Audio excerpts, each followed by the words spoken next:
esengo mingi bandeko poso elamu toko kumisa kolo lokola permettre susu tokutana na mokolo ya lelo na koyambela bino mwana mboka Prince Kinana azali susu moto ako présenter te tozana ye awa azali vraiment mwana ndako papa Prince esengo mingi papa Kinana esengo mingi susu okutana esengo mingi pe da Paulette mbote na yo mbote na ba congolais nyonso tout ba mesana ko landa biso epai na yo ba tango ebele tango nandai ko leka suite je vis des gens au bandai ko benga mais c'est comment OK solo la société pas maman place bango ba lobiso na ya ande na la kimia ba bina ba plateau mususu to ramasaka tout na ba débat nga bi bon connaît dans la solo to betala na ah vous allez l'excellence vous allez la qualité c'est le niveau donc voilà to lo barana lingala ya limono kwa mboka mais to pesa lingala excellence. Voilà, papa Langa Kinana. Déjà francophonie, zo salema, ouverture ezalaki kitoko, mais nga na relevé eloko moko. To gagner ba médaille, surtout médaille à or to gagner. Ezali pona football te. Po bato balobaka football, c'est le sport roi. Nga to kana partager ka vie wana te. Mais lelo et démontrer nga pepe singa moi raison moké, na moni ke muto a gagner médaille d'or ezali muto a sala foot te. Pour la nini na mboka la biso papa nanga Kinana eza pembela na ko boka la ministre sport to metaka en valeur passeport mususu te biso kaka bale pour la nini toza ko tia ba sport nyonso na niveau moko te et ko permettre pe biso tozo ba médaille na ba sport mususu papa nanga. Merci maman Paulette tikana pesana mbote na chef de l'état et ko remercier Christophe Mosonko diapongo ali autorité politique qui appartient à la CRD. Puis balano su ya Kengio baba ko répondre na accueil ya oui tant que na tournoi makambo ya francophonie na remercier pe lisusu ba organisateur pe nyo surtout au sali pour que ba gens ba contenir obi to bandaki déjà ko komana ba doute comme c'est ko sali maté il devait y avoir une implication d'abord ya chef de l'état et au gouvernement pour que ba accélérer ba travaux au regard il y a insécurité to ba ko connaître Namboka, à travers le pays, puis surtout dans Kinshasa, un phénomène kidnapping, autre insécurité, comme on a battre plein la ville, mais on peut aller quitter côté. Et comment il déjà copié c'est du tout comme tu vas dire on est comme tu es raté. Alors, le gouvernement tant que ça là qui est salement, tout le monde n'est pas congolais, tout ça dit très joyeux. Na n'engue te bu ko réussir na Paris wana ya collection na monde que la RDC est fréquentable. Par rapport à l'ennemi de la République, Congo, que c'est un pays invivable, un pays où l'organisation de grande envergure, mais nous avons gagné ces paris-là. À l'interne, parce qu'il y a l'Imassano, biso moko nanu na ndenge olobi que football a sport parce qu'il y a sport et ça presque battu belé et kotape c'est devenu une culture. Au moins le sport et c'est un game tellement qui est là bas foot mais la particularité c'est raté que bateau va préférer la basket net ngala la mora basket en tout cas j'aime le basket mais la mi ça sera beaucoup plus dans foot et on va bien en sport roi mais na mboka na biso to l'équipe presque 2 ans foot ali par terre d'abord championnat et beta mara sauter du côté de la foot donc il fallait s'attendre à de tels résultats. Championnat national et beta maté et bon comme divisionnaire le rôle là EPFKIN et autres entente provinciale je ne pensais pas que ça les maquis alors makambo boye sengeli sikoyo na ministère ya sport bon va définir ça politique publique ya sport ba ba kotala ndenge nini ba ko subventionner ba secteur mususu le batikala kana mambo etali balé même na niveau ya gouvernement ngakutu nazalaka écœuré l'autre fois ba tête à basket ba gagnaka ba yakana ba coupa ba yambama même pas tata mongonza ekolo na ba raté so ba pesa bango biloko voilà tata mongonza ekolo leur avait promis qu'il fallait qu'il va primer bango mais ça a pris du temps et que ça la tollé lisusu et ça ba pesa bango et pesa maki malheureusement ils ont dit vraiment tango ebele mais total à tout le monde a qui a football implication wana na des game tout le monde qui s'implique et le médecin n'a pas amoureux au monde yana ba tumususu même des acteurs politiques ouais ba opposition et autres dans même dans mambo balé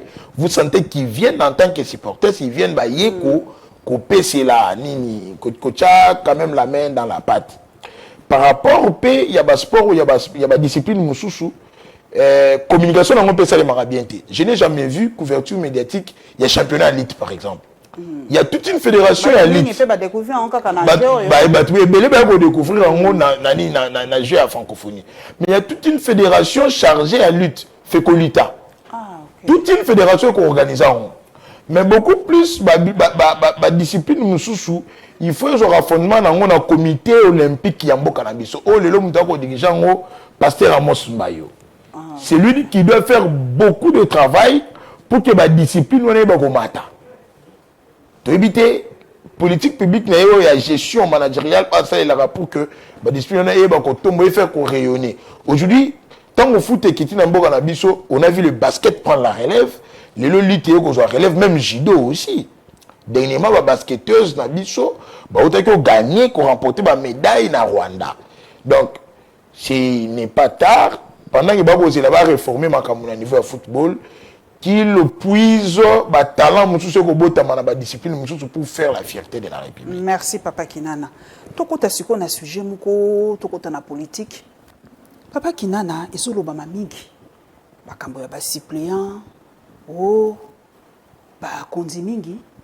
Ba kotia kaka bala na bangolo kwa ba suppléant. Omone ke mukanda même ya IDPS, il est kaki ba lobby en tout cas suppléant face à la membre ya parti politique. Yo zali na kati ya parti monene na yo kipesa ngo yebi ke ngala yo kaka mingi. Ba lobby mwana papa Mboso ape suppléant. Na ko yeba te na ko zwa éclairage pa na yo. Balobi ye paza ko dembela kaka na sima ya célébrité ya papa na ye ali notable ya Kenge donc ami diembeli kaka na sima kuna abitenga la kozwa kaka po papa na ngalo kwa Christophe Mboso ngape na kozwa kaka ya solo est-ce qu'azali suppléant toi azali candidat full kuna na Kenge pesa biso na no moi éclairage wana moke. Merci maman Paulette. D'abord on a remercié bana ya Kenge pour na ndenge bayaki ko yambaye, il s'appelle Raoul Mboso Kamanda. Il y a ali candidat député national dans la circonscription à Kengeville. Ok. Aza suppléante, hein? Ali suppléante. Na royaume qu'on a moi no balobeli suppléant parce que on a té. Ok. To no bela bosolo ba congolais ba yebi Kenge ali subdivisé dans deux circonscriptions. Il y a Kenge territoire, place au Patrice Mboso a posé la rapé a gagné la tout le fois. Et à peine Kengeville, il y a un moment Kenge et à la rappel circonscription électorale. Sur moi, on a Raoul Mboso comme un candidat, on a ça la action déjà c'est depuis très longtemps. D'ailleurs, il y a une ambition électoraliste. Au regard, il y a une action Salaka, Ndenge à Koussissa Koulouna, il n'était pas dans la fonction étatique. Mais Koulouna Ndego Bouna Makasi na Kenge à 500 jeunes nous soutien ba commune sur Kenge avant de ça bango solo na bango ba mususu acha bango na ba ONG ne ba kombola ba balabala ba seni ba manga mususu avec organiser un tournoi ya football pour ka ba ko occuper bango a fongoli centre couper couture avec ko pesa ba moulin ba don ça la wana ndi ba non le mieux serait ou la nanzela tata na bino pour que vous a molobeli na biso na assemblée nationale. C'est comme ça qu'il a postulé comme candidat. Mais il y a un autre fils Mboso, Wali suppléant. Ah, suppléant nani? Il y a papa? Il y a mon patriarche Christophe Mboso pour dire quoi. Toko ya maman Paulette. Papa nangaye. Loko bato bazobo ya bino ba kondibo ko sala ka yango. Na ko expliquer. Il s'appelle Nicolas Mboso Diaoya. Azalaka déjà depuis assistant parlementaire à Papa Lamban jusqu'à aujourd'hui. OK. Nicolas Mboso Diaoya premier suppléant à Tatanaï. La loi ne l'interdit pas. Depuis tout ce temps, on a dit moi parlementaire, la loi électorale n'a interdit. Mais cette fois-ci, le même personne au Bayagina proposition on a qui balongola système il y a membre de famille dans la combat suppléant. Kaka bango moko pe ba tie ba membre de famille bango ba suppléant. Mutali boson de ko c'est sa sœur mutali suppléante na ye. Ba liste on soto ko mona keza ko tambola ezali ya kalato ya ya neoyo toutes les listes do mona batu ba o kinga na tende ko na kinga na timo na ye c'est ezali réel ya fondé la pe alelo. Alors on ndeko c'est sanga tie sœur na ye suppléante na ye. Mais la loi n'interdit pas. Balinga ki ba longola ngo pour nini? Moi pour tout monde na mboka na biso tu as un problème, c'est le cœur de l'homme. Cette confiance, il y a Congolais envers son prochain. Titulaire rebelle, il faut subir l'injustice. Moi qui m'étais le kundu à Congolais, suppléant, suppléant, je suis titulaire pour que y ait un poste. Cette haine-là, siège dans la raille titulaire, parce que suppléant, muto ko sunga yo bo battre campagne pour que bo gagner siège wana. Mais le lot ba ko préférer ba suppléant membre de famille to moi si to les qui to nani to englober la famille en général, c'est pour la sécurité d'abord. A commis sécuriser yé puis à sécuriser siège naïe. On a beaucoup vu être belé les Karananda Kouana ya Assemblée nationale. Papa Kinana, on peut expliquer ngala zalaka nalingaka to comprendre malembe. Au lobby choix ya ba membre ya famille et animi ngi pour la question ya sécurité. Ya sécurité. OK. Tondimi. Mais sikoyo nakati ya parti politique. Pourquoi alors besoin nakati ya parti politique ceux qui zali kaka po ya bino ba membre ya famille. Alors tout ça là chaque famille papa Kinana et ça l'appelle na parti na ye na koya bona lobby parti à papa Kinana. OK. Pour nabi que parti à papa Kinana ko zala ye suppléant papa Kinana mwana na ye mwasi na ye. Parti ki muntu Kimpiob na yebi ke wana zali mwasi na ye ngai mwana nanga il faut to réfléchir bongo parce que ce qui est comme les cambo sécurité alors quel est le rôle des partis politiques na kokoma wana papa eza question munene na zoki na zuna voler moko na voler sécurité na wana voler politique plutôt que cette responsabilité ba alors eza ba bord ba parti politique ya ba loba ke ba parti politique na biso eza ba bord ya ba kondi na koya ma politique na koya il y a une différence na biso na CRD d'abord pour la sécurité on a vu des suppléants Bamususu phénomène poison comme on va titulaire pour qu'il va remplacer Bamususu ce qui est titulaire à Koufi. Règlement intérieur de l'Assemblée nationale est prévoir à Nîmes. 60% ba émolument. Il faut qu'il y ait une famille à titulaire. Ah OK. 40% qu'on revenir na yo suppléant mutu aux sièges au remplacer. Au remplacer. OK. On bénéficier na ba indemnité mususu dans la commission et autres. Mais plusieurs suppléants manego sala ya monter. Tant on commis on a bossani qui famille à Moui, mon colo siège, bazali à bossani. Parce que membre de famille on a kenda rouler là ensemble. Parce qu'il y a toute une organisation seulement autour de la pas. Oui, l'année là-bas, oui, on va couper la sécurité sociale des parlementaires. Tant que qui est là, membre de bureau, tout l'administration, comment les suppléants ne font pas ça? Écoute, moi, je. Moussoussou, pour des fonctions incompatibles. Titulaire accueilli, en commission de ministre, toi accueilli mandataire public quelque part, tant que l'alignation, on va permettre que ce qu'on a ballonné soit titulaire à Boyi. Alors pour sécuriser le siège, on a titulaire, comment on préférait les membres des familles. On a un premier volet. Deuxième volet, le volet politique. Donc on a un parti politique. Pendant qu'on va suppléer, il faut un mouton. D'abord, il y a une capacité. Il y a que gagner siège parce que l'élection offre d'emploi. Et alors, un rendez-vous constitutionnel, il faut avoir une vision. Il faut avoir un programme, il faut avoir un peuple, une base ici. Alors, si bien on reçoit, il faut avoir une base à rondiment. Si bien il faut être capable de gagner titulaire, soit circonscription électorale, il y a par exemple, le circonscription à Tchangou, soit la commune est belé. Il y a ceux qui ont la commune aussi bien dans la commune, mais à côté, il y a un combo, par exemple, il y a Kimuntu. Parce que si j'ai allé à Binomi Balé, il faut prendre quelqu'un où on a parti à Yébani et aller dans un combat politique, à partager le combat politique qu'on a eu. Mais ce qui battent, comme nous avons choix, il y a un membre de famille, c'est parce que la loi n'a pas interdit.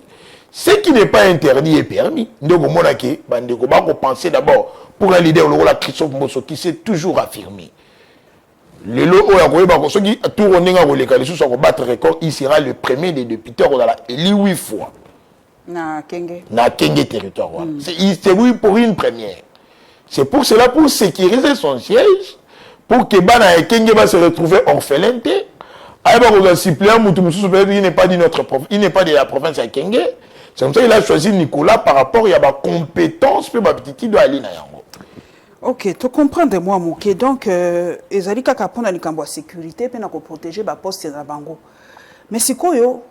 Nako lâché pe motuna wana te siko rôle ya ba parti politique papa nani ali na parti politique monene donc azana confiance ya ba membre ya parti politique na yete papa nanga kina pour ceux qui aza ko tia kaka bano ya yi pour na ko sécuriser siège na yi donc papa nanga imboso na la pesi mbote mingi avec beaucoup de respect ali patriarche na biso donc azali na respect to azana confiance te na ba membre ya parti na yi bon quel est le rôle ya ba membre ya parti wana kasi. C'est pour gonfler les effectifs pour le bac à toi parti mon mais en fait au qui para bangote vous avez confiance na bangote là la clair. Merci maman Paulette. CRD Il y a un grand parti politique, grand, pas seulement des noms, parce qu'il a formé un parti moussous. Plusieurs leaders au RDC comme consommé, il y a une école politique qui est en bosso. Donc, autant que épargné, a péci libre occasion à tout le monde de postuler. La question, on a d'ailleurs, a créé un regroupement Mobimbakaka pour les membres du parti politique. Hormis du fait qu'il y a un regroupement, il y a un allié qui préfère le combat, il préfère la sagesse, il y a qui pembeni naie. Hormis du fait qu'il y a un regroupement AACRD pour entourer les alliés, il y a un qui pembeni naie. Bandeko Tingi Pouloulou, Bagoda Motemona, Bantoilette Kipoulou, Willy Mathias et les autres. Mais il faut créer tout un regroupement pour nos candidats, il y a parti Kaka. AAR bar CRD. C'est-à-dire que Ali Mouton a sa chance. Mais le bien qu'il y a un choix de suppléance, les titulaires à la libre avec qui a comme bateau va compétir pour que va gagner si journal au niveau national peuple. Pe Moutouni ni oyo ce qui y a réalité pour des raisons diverses. Après va pérenniser le combat on a pe après va garantir siège pour que l'électorat na équimate. Parce que tant que tu as par exemple postuler na Tchangou, tant que siège wana, il faut boudana que bosse là-bas na Tchangou pour que na mandat musu so ko renouveler confiance na kati na bino. Mais pour la course la yango beaucoup plus c'est les suppléants qui sont dans le terrain. Parce que titulaire, on a dit qu'on travailler pour l'intérêt de la population. Suppléants qui sont pour permettre autant que la vacances parlementaire restitution ça les malam. OK. Tu comprends le malam. Si quoi tu tika moké na province ya Kenge. Na moni déjà ba candidature reconnue pour s'affirmer tout ça. Mais ba na mboka pe bani ba yeba Kenge ezali wapi richesse nini produisera na Kenge. Kenge za ko rencontrer ba difficulté ni to faire découvrir un peu bana mboka Kenge muto akolandanga waza na maniema na pesi bana maniema mbote muto aza na Ituri ayeba na no Kenge eza wapi ba problème nini ba avantage nini eloko nini Kenge et pesa kana mboka na biso RDC po mingi balobaka ngana na machakate na talaka balobaka ba Kenge ba Kwilu ba Grand Équateur ba province pauvre to pesa ke eloko te na mboka eloko nini biso to apportaka na budget par exemple ya République démocratique du Congo toza antinate. Nazana mtoa oyebi Kenge malamu. Va un peu la province ya Kenge en quelques minutes na bana mboka. Merci maman Paulette pour l'occasion. Kenge ali na province ya Kwango. Elle est une province agro-pastorale mais ma richesse minière sous-sol là elle est très riche mais non exploitée. Entre autres to la gypsum, gypsum ali matière roba sangsana calcaire pour na sala ciment. OK. En Afrique centrale mo mbela ka na Angola. Biso nyoso do wenda somba en Angola. Or na Kwango kakawa à quelques kilomètres na Kinshasa, to na ba gisement gypsum ebelé au l'état congolais. Yango to moni que Christophe Moso là qui derrière projet électrification à Kwango, ce qui courait côté ba refongola usine d'extraction puis à production gypsum. À une partie Afrique centrale, on va dépendre na Congo, principalement la province de Kwango, et na territoire ya Kenge. Pour d'abord désenclaver la province, de deux, et régénérer en termes de recettes na Mbokanabiso. À l'île des richesses, tu as dit que diamant, Yamakasi, la province de Kwango. Il y a joaillerie, il y a industriel. Les deux. Les deux. D'abord, il y a industriel, on a frontière na Angola. Na rivière Kwango où Kaboli l'ancienne province ya Bandundu le Tikala Kwango na Angola. Pembeni ya Chit Guillaume à l'époque bandai ko exploiter Ango monini ya na bamboka bando benga kaungula batando tambo bando traverser par Tembo Kaemba oui. Donc il y a liba cité mugala qui diamantifère les lo ekoya parce que nzela Angola et Kangama pour des raisons diverses. De monde qui va citer on est ici là. D'ailleurs, je me rappelle que le maréchal Mobutu avait même construit, au niveau de Tembo, toute une résidence il y a Blue. Oui, pour permettre que l'extraction ça les makawana. Ce qu'on pousse vers les fins fonds il y a Kwango, au commune à secteur, le col à Panzi Kibunda, au coup de ce que Badiamana joaillerie, il y a extraction et artisanat. Il y a aussi le cobalt. na Kwango, parce que j'ai eu cette chance-là dans la carte minière du Kwango. En tout cas, il y a une province très riche. Mais il y a un problème pour les Congolais, les manger. Aux solutions, il faut na ex-grand Bandundu. Ils allaient dans le Kwango. Dans le Kwango. Dans le Kwango. Okay. Donc, la solution du manger du Congolais, il faut outa na grand Bandundu parce que une grande partie de la terre, elle est vraiment arabe. Les manger d'ailleurs, même d'une manière artisanale, bah, produits vivrières, il y a ma maman Nabiso et pour la par manque de routes de desserts agricoles. Quitter Kinshasa pour arriver à Kenge, c'est très facile. D'ailleurs, c'est à 4 heures. Soit il y a un c'est à 4 heures. Au Konyolongo, Kinshasa, c'est à 4 heures au Komina Kenge. Mais quitter Kenge, Kokota Siko, dans le fond du Congo, arriver Popo Kabaka, arriver Kasongolunda, Okoma, Feshi, Okoma, Kaemba, je vous dis, c'est très difficile. Des fois, vous faites 2 semaines. Bon, je préfère que ça même marche. Ce qui rend que la province est enclavée et elle est pauvre. Mais la plus grande richesse au ex-Grand Bandundu en général, et puis ça dans la République démocratique du Congo, c'est la matière grise. 85% des intellectuels congolais, surtout jusqu'à 85% des intellectuels congolais, jusqu'à 85%, 60% sont des Grands Bandundu. Et au moins que le secteur est belé, doit aller. Mais le plus grand secteur au ex-Grand Bandundu et Sungaramboka, c'est l'enseignement.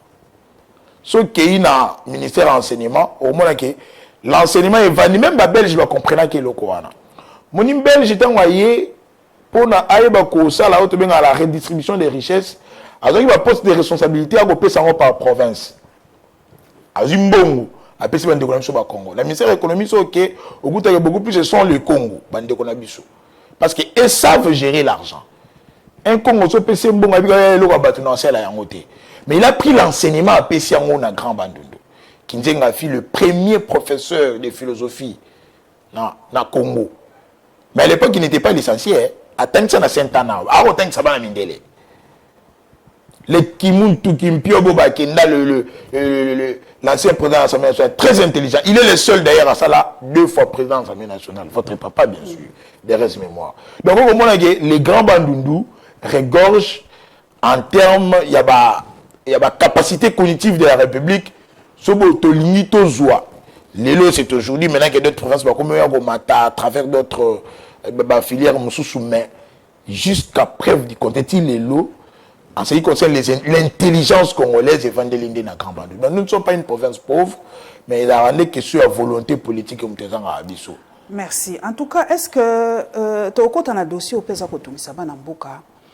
Nebi que papa Mbosso, le fils de Mbosso Junior, Bayamba qui est malam, kuna na mboka Kwango, na Kenge, azwaki mabangate, bakayasaki mituka na yete, ba journaliste ope bakendaki na ye, j'espère que bazongi malam. Na ebite soki pe ba journaliste ya chaîne ya papa Nembanema bakendaki to sunga na TV na pesi bino mbote. J'espère que soki ba o ba accompagner ki papa Mbosso, j'espère que bazwaki mabangate. Bayambeki bino na kuboto mutuna na kotuna yo biso to bino na Kenge boko yamba bato nyusu malamu na ba opposant na banini en tout cas lobana na bosa na non mona na Kenge te babambi opposant mabanga na kosi voilà mais pona nini na mboka lokwa kuna na Grand Kasai opposant kei bambiye mabanga pe ba menacer ba journaliste bambi bango kutu mabanga prompt rétablissement la ba journaliste nyonso ba accompagner ki papa Sesanga Élisée Odia Steve Wembi pas Steve Wemba na confondant toujours comme on a Wemba Eric Danou Ndeko Danou aussi il était là voilà bato peza bazaki na kati prompt rétablissement motuna na kotuna est-ce que bana ya Kasai na vilo bazaki ezali fini ni lisusu Kananga est-ce que bana Kananga baza na raison ya ko réagir ndenge wana vraiment ça motuna direct le quoi baza ko sepelate le quoi na papa Denis Sesanga azali opposant est-ce que baza na droit ya ko réagir ndenge wana Merci Maman Paulette. D'abord, on a Kenge, le nom de Mbosso. Il en a un poids. Quand on a combat Mbosso, vous allez bien reçu. Au regard de la maman, c'est pas que ça est la bango. Même au pays, quand tu es opposant, quand tu arrives, le peuple vous reçoit. Voilà. Mais le problème de la Ranini, au moins Maman Paulette, l'on ne récolte que ce qu'on a semé. Ok. Nazali, kokumisa te ki ba makambo wana fait salima parce que tu prends un non violence. Peuple à la façon on va s'exprimer c'est à travers les urnes. La meilleure façon de sanctionner des négociations à ali ko sala que abimana ba voix mon pied par rapport à nenga ali ko se faire prévaloir tant ali candidat président de la République. Mais le négociation il a trompé toute une population. Yango moni ke ba tomboka ki bongo. Na 2018 négociation avec un candidat président de la République, Ndeko Martin Fayoulou. Mais pour se faire élire député national, parce que dans la science politique, on reconnaît le poids politique sociologique, le poids sociologique. Au moment où chaque moutara a 6 naïers sociologiques, où les élections revêtent aussi une caractère ethno-tribal. On reconnaît Papa Kimuntu. Donc automatiquement, cette fibre ethnique et gobima, il arrive dans le Congo, on sait que c'est le roi du Congo qui vient. C'est ça qu'on a compris en 2018 que dans les Kasaï, pour se faire élire, il faut prêcher Tshisekedi. C'est ça qu'on avait bâti campagne pour Tshisekedi. Okay. En disant au peuple, c'est le candidat de l'espoir, c'est le candidat de la modernité, c'est lui qui va nous amener la réelle émergence.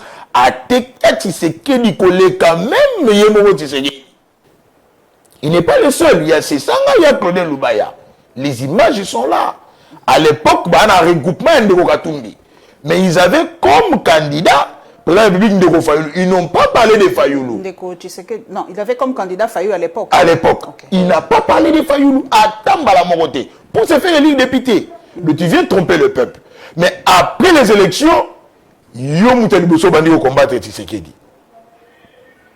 peuple a observé. Alors, tant que le peuple a dit que mais apparemment ce type est en train de se jouer dans le marionnette. Lui vient ici, il nous prête Tshisekedi, après c'est lui qui commence à ingérer Tshisekedi. La masse n'a pas d'âme. La masse n'a pas d'éducation et c'est comme ça qu'on dit que c'est condamnable, ce n'est pas bon.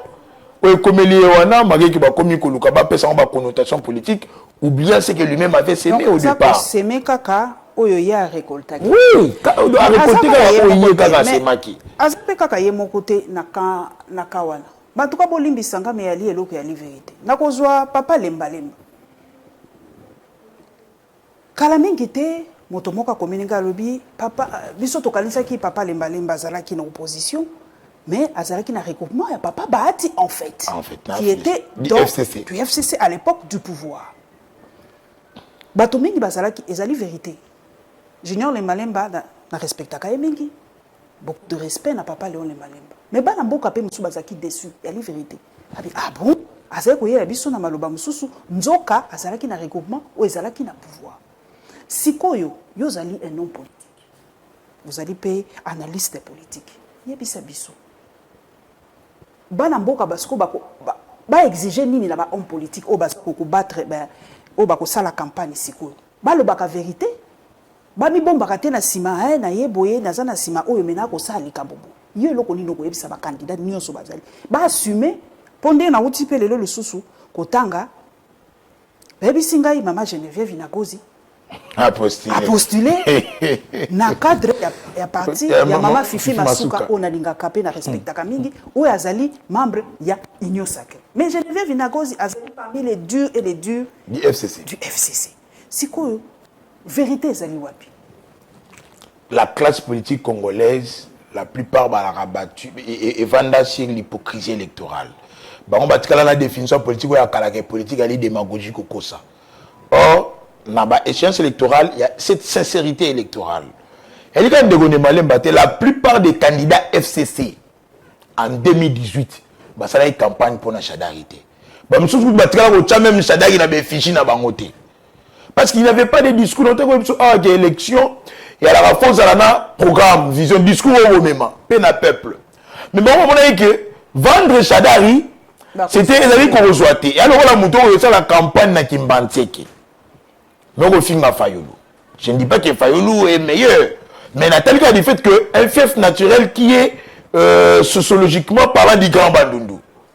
Au moins, il y a des qui sont de l'union sacrée ou pas. Il ne vous dit pas du mal du Fayoulou. Cette sincérité électorale, les gens, c'est pas un acteur. Et les gars, on est mal matin. On l'a dit comme Madame Inagozia. FCC pur. Mais, quand on disait aux gens que beaucoup de membres du FCC s'enrôlent qui, aussi Modok de Chadarité, on dit ma sauté. Parce que Chadar lui-même, en 2018, a qui contesté pas Batebele. A qui contesté pas Batebele. Et au moins, la plupart des candidats FCC en 2018, bazali vraiment na fibre wana FCCT. Soit c'est pour des intérêts, il y a ma caution. Et là, on me dit moyen. Ah, moyen au Moutakotia. Moyen au Moutakotia pour que ça la campagne malamu, pour que on fout ta caution. Parce que c'est déclaré candidat, et il a dit une chose. Mais quand on va valider candidature, on est les gars par paiement et à caution. Ce qu'on dit là, on quitte en tant que personnel, yo moko boye, on dit qu'on est la partie politique, on copté yo, moyennant pourcentage de ma réservation qui ont gagné l'élection, il y a 10% prévu dans la selon entente ma partie moussouchou. À l'époque, le parti en foot ça ébélé en termes de caution, c'était Palou. Et au moins que la plupart, il y a un candidat Palou qui t'a quand même le fait patriarche Kinzenga, mais il aura plus de 10%. Si quoi, ndeko moussouchou, au moins, soit maman peut être libre à habiter, en tant que Paulette qui monte tout, comme on a un qui s'en député national. Mais, dans ma coquille, à foutre ta caution, mais dans ma coquille, à la campagne. Parce que la campagne écoutera pas seulement en termes d'argent à donner au peuple, en termes de visibilité, parce qu'il faut miter. Il y a la communication, il y a la mobilité. Donc, la logistique, il s'est vendre pour que, même dans les fins fonds. Tant qu'il y a des réalités qu'on coûte dans l'angle, il s'est le résoudre. Pas seulement parce que nous avons un député, vous trouvez une vieille maman, avant il manque de soins. Oui, mais on a un député, maman me dit non, tu dois laisser quelque chose. Alors, ceux qui ont calculé, par exemple, que non, on coûte un abatto à 1000. On prévoit à $300 que je vais donner à chacun, c'est déjà un bon rebelle. On est ça là qui est tel. Ah, bon, Nazali n'a pas eu mouton à l'ingara, t'as pas un beau sauté, ton alingara de côté, c'est qu'édité, mais n'a qu'une union sacrée, n'a pas ça là, n'a pas possible qu'on a une union sacrée, mais tant on a ça la campagne dans un côté, on a lobby que voter Paulette Kimoutou, voter Moïse Katumbi. Au Kossi, il y a un peu de négocier sans aller là. Ils allaient quand même négocier, madame Inagozité, Kayali et Belé. La sincérité et la classe politique. C'est comme ça que moi j'aime beaucoup Christophe Mbosso. Mbosso s'assume. Asimakaba Chouanaye. Jusqu'à la fin, ce que le but c'est fini, c'est fini. C'est qu'en politique, les alliances se font et peuvent se défaire. Il est conscient, c'est comme ça qu'il est constant. Et à Oumeni, dans la scène politique, on compte près de 50 ans aujourd'hui. À continuer à perdurer, nous, il faut Mbosso, 8e fois député national. Il y a Paris au Bango. Avant les plus âgés, le député ne va déposer ma candidature. Donc il sera président du bureau provisoire. Comme il est en train de coordonner les activités dans l'Union sacrée, tu vas voter président du bureau définitif pour te le record, il y a papa qui monte.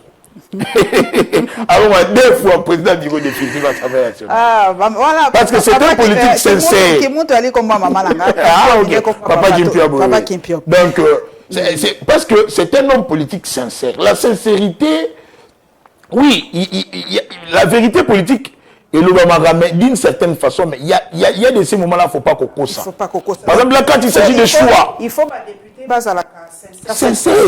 Aux ana simanani, aux ko proposer biso président, il faut peut-être exiger cette fois-ci très très clairement on a un candidat député pour tous à la surprise, tout ça. Mais à Totikali quand même, est-ce qu'il faut quand même, même si Banambo Kabali contenté na délice sanga ndenge au PC explication, est-ce qu'il faut pas que CP ba journaliste ou baza ko accompagner? Est-ce que Élysée Odia par exemple, les kinanga on a lingaka mingi, faut nini ya sali? Ba ko bambe mabanga Élysée Odia saini. Mais voilà, être au mauvais moment, au mauvais endroit. Donc, Élysée a commis des dégâts collatéraux. Non, parce que le premier ligne va se retrouver au mauvais endroit et au mauvais moment. Mais il y a on a dit que c'est condamnable. Vous savez, j'aime beaucoup la presse et le travail que vous faites, mais beaucoup plus souvent aussi, il faut que vous qui vous accompagnez pour votre sécurité aussi. C'est comme ça qu'on a appris à beaucoup plus. Que bo a intégré l'institution de l'Assemblée nationale pour que bo bunda na subvention après ces saléments. C'est la première des prières on a salé tango ministre Mouya Koma qui ministre de la communication parce que je savais cette fois-ci maintenant on a un journaliste comme ministre de la communication. Nous pensons que la subvention va média est comme bien pour éviter que presque comme na biloko bongo va se retrouver au mauvais endroit au mauvais moment. Donc j'aime beaucoup madame Élysée en tout cas pour le rétablissement na bino même dans des coups Trésor Kalafay les qui n'a eu hier quand même il m'a envoyé les images à coller là. En tout cas désolé mais supporté, vous avez choisi le mauvais côté de l'histoire. Vous avez accompagné quelqu'un qui a trompé le peuple. Alors mon population à se révolter à la façon ébélée. Ok. Bon, ce que nous avons aussi, c'est quand même ça, journaliste. Est-ce que vous avez les vidéos où vous avez agressé des collègues à CML TV, 13 TV? Au moins, on a dit ça, pas. Au moins, une vidéo. Il y a des gens qui sont fake. Parce que le problème est l'ennemi. Donc, lui, France que j'ai dit, c'est un frère. Nous avons presque fréquenté ma même école. Mais les premiers à la Ranini, il faut se victimiser pour que c'est la maman. Niveau de comélie politique a emprunté ma pratique à musique. Musique a emprunté ma pratique à politique. Ce qu'on l'a dit bien. Sextap, polémique, ce sont des pratiques qui sont donc, et continue la politique. Même les journalistes, au fond, France, en tout cas, j'espère que mon collègue Oya peut expliquer ce qui est réel. Mais moi, on regarde parce que la victimisation est commise presque mode d'emploi. Il y a des rebelles. Surtout des journalistes qui se disent être contre le pouvoir. Recevoir des menaces, des images, j'espère qu'ils n'ont pas se victimiser. Mais vous savez que les menaces sont très réelles. Beaucoup sont ratés ça qu'on s'est victimisé. Ba message na bani so na bina tangela yo ba menace on na zwaka. Ne pense pas que ça victimisation. Na toko comme par exemple na sujet monene ezali pe économie. Na tangelo Stani Boujakera Chamala. Merci petit frère. Pour baisser le taux de change, la BCC a injecté 150 millions de dollars le 20 juillet sur le marché et le gouvernement a gelé la paye des fonctionnaires de juillet effectué en francs congolais. Comment va se comporter le marché parallèle après les versements des salaires et tout ça? Et ça, Moutoumoko Moutasigna qui a mais le nom m'échappe. Banamboka Balobi. Et Maginini. Basali, poète. Mbongongwe Kita. Ah, bah, si un élément de réponse, Balobi a foutu fonctionnaire. Tout ça, tout le est-ce qu'il faut continuer kaka? Continuer kaka, papa Kina? C'est ce que le gouvernement veut. D'abord, il faut que Bundisana nous. Dollarisation dans Bokana. C'est une monnaie étrangère. Voilà, faut que ça fait plus de 20 ans. Oui, oui, parce que monnaie extraversion économique est perdurée ma case. Il y a un qui créer un secteur de production ébélé pour que les devises et il y a une usine égyptienne mais voilà. Surtout comme exploiter le pays viendront d'ailleurs mais au côté ça dollar ébélé dans Bokana biso. Devises et mataki parce qu'il y avait rareté il y a dollars sur les marchés. Rareté Salimaki et en plus au moni biloko la Covid-19 et a qui empêché que les commerçants s'approvisionner les sous-soutés. La guerre en Ukraine a qui empêché que le trafic commercial les opérateurs économiques s'est tourné qui m'a cassé vers la Turquie et autres pour aller s'approvisionner tellement et commis et mati. De deux francs et comment qui est belé sur le marché parce que le gouvernement payait des arriérés. Ce que j'aime avec la gouvernance de Tshisekedi, c'est que ce qu'on dit, grève, il y a fonctionner de l'État, c'est que c'est là pour que solo. C'est pour l'absence de paiement. Mais je le savais qu'avec la venue, le jeu de francophonie, et puis budgétaire toujours dans l'institution de FMI, que le gouvernement allait stabiliser. Maintenant, nous prions pour que la Banque centrale, qui est l'autorité de régulation monétaire,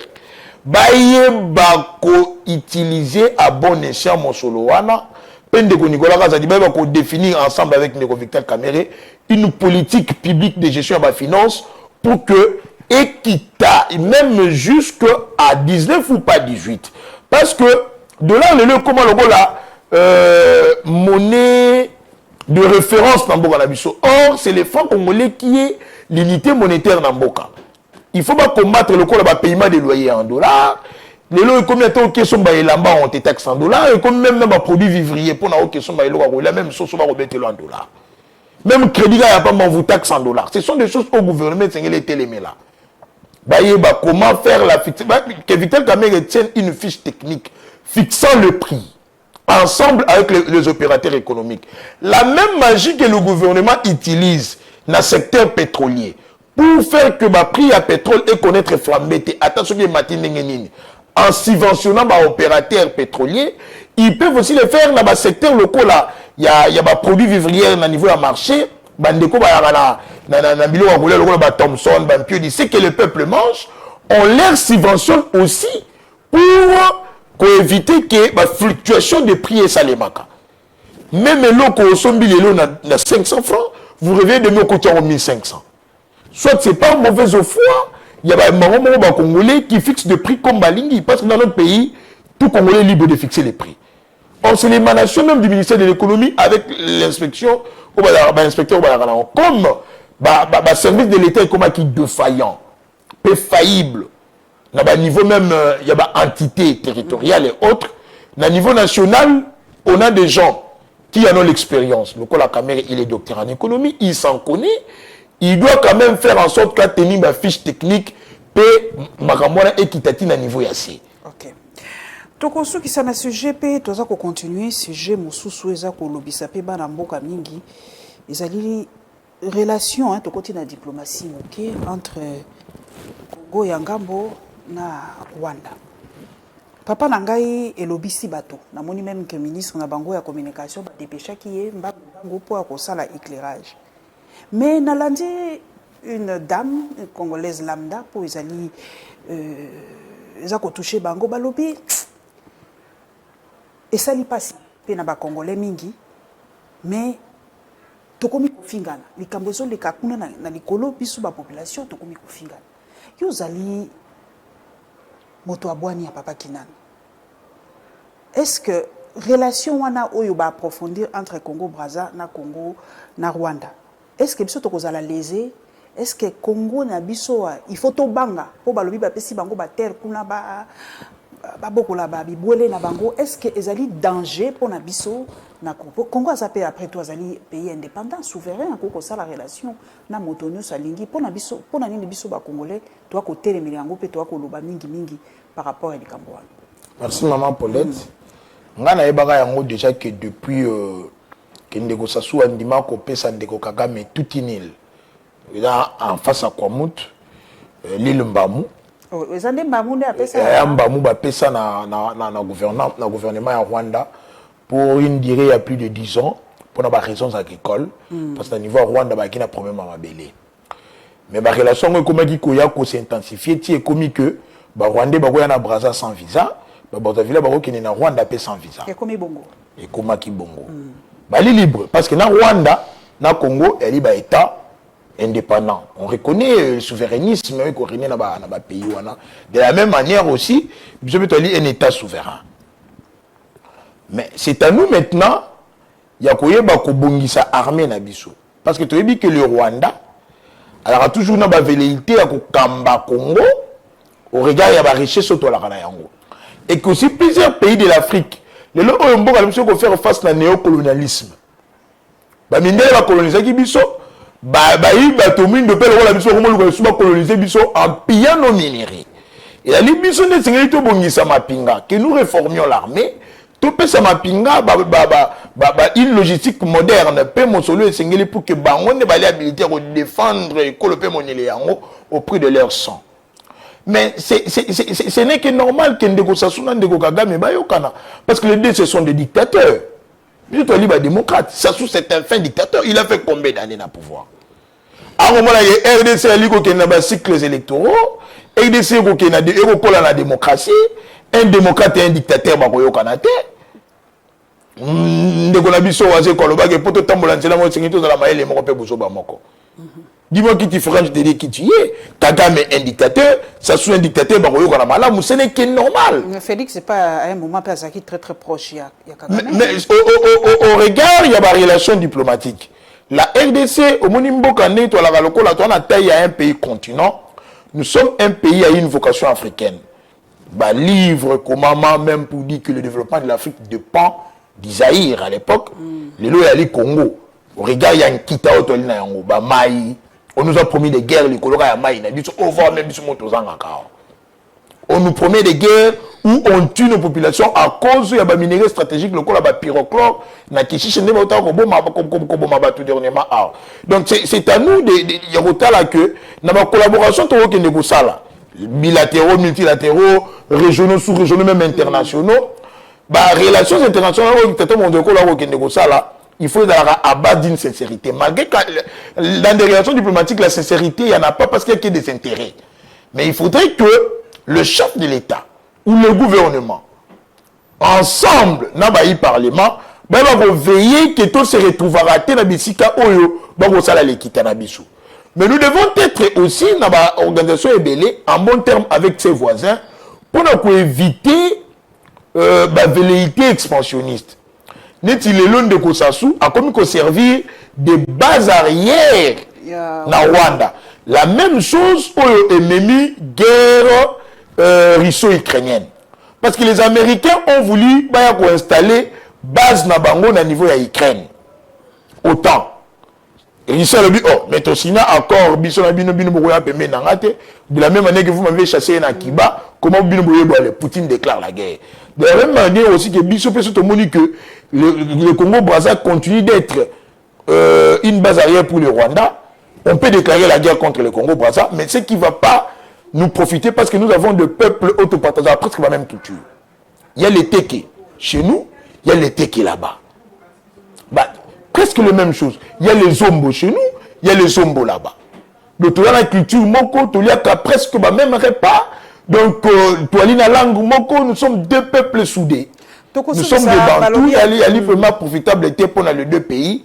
J'en appellerai à une diplomatie à Makassi, à niveau des chefs d'État pour nous éviter ces velléités. Poussière de seconde, moi, les banda RDC, Nabi Keba Congolais, puis Balandara, moi, d'informations, les banda.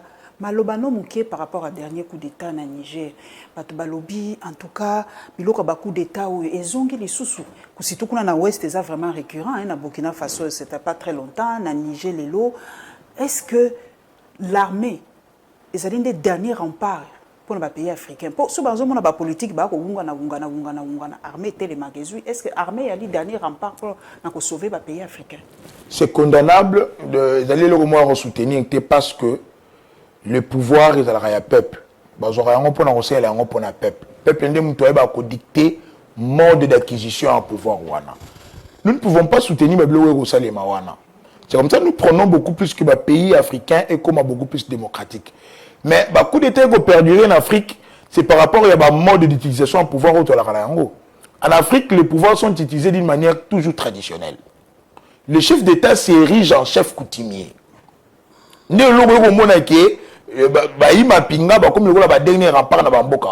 Et heureusement pour notre pays aujourd'hui que, avec notre jeune démocratie, nous comprenons que nous devons continuer d'une manière démocratique dans la passation pacifique à pouvoir pour nous épargner le théâtre. Parce que coup d'État, bon nombre de coups d'État, ils ont toujours qu'à Bamboka Sima. Ça ne fait pas avancer les choses et même un développement. On a même pays qui a un développement. Quand il y a coup d'État, même les partenaires internationaux, je vis une déclaration à Macron, je ne sais pas si c'est officiel, disant que pour Naye, on reconnaît toujours comme si le président, le président officiel, la France prend position. pendant que le Niger est une colonie française. Au moment où il y a déjà une guerre diplomatique, il faut profiter de Bogate comme objet d'embargo, et puis cela va freiner même l'élan économique et le développement de Bamboka. Donc c'est condamnable. C'est condamnable. Merci Papa Kinana, merci Mingi. Ndenge o disponibiliser tant na yo le kato solo là. Ah ouais pas na biso bato baganga kate bato ba s'exprimer ka pour sentir ba idée na ye. Ah ouais zaka liberté d'expression et d'opinion qui est garantie par la Constitution. En article Ramotonio sotan aloba ate ko sepelisa yo te mais il faut aloba exprimer pour ezali eloko moko to gagner ngo na motoki na biso pe ezali inscrit dans la Constitution. Moni na tiki ya lobby o nous se fois loba. Ça c'est à Sololi chez Paulette Kimoto. Donc obiso ato bambaka bato mabanga te tozokisaka moto te po opinion ezali soki ndenge lini. Ça c'est nous, c'est notre signature. Opesa papa Mboso Mbote Mingi. Merci. En tout cas mosala malamu. Mais en tout cas, azala des fois président le roi papa nanga. On est allé penza. Non, elle est garantie. Voilà. Elle est garantie. En tout cas, ça papa Mboso a relevé le roi l'équipe bien a relevé en haut. A relevé en haut, elle est garantie. À chaque fois les gagawana, il y a une photo qu'on les gana couloir. Mais c'est pas c'est les papas pour les tu les savais oui. Ah. Faut rappeler des photos pe comment to pesi bango mbote mingi pe to kokutala na ye en tout cas penabino très prochaine. Ah on peut préparer émission bilan. Ah, j'espère que tu vas na boyo papa Mboso pe opa ngana lo balika ba ngape mo la émission bilan on peut préparer. Ah ben ngade ba journaliste à solo. Mais Ezate au porte-parole il a posé ma question. Mais le porte-parole de question Mboso c'est moi. On a la liste journaliste. Yo kuto ozala pe kuna. Yo soko zaka wala to benga na yo. D'accord. To komola na mbalasi.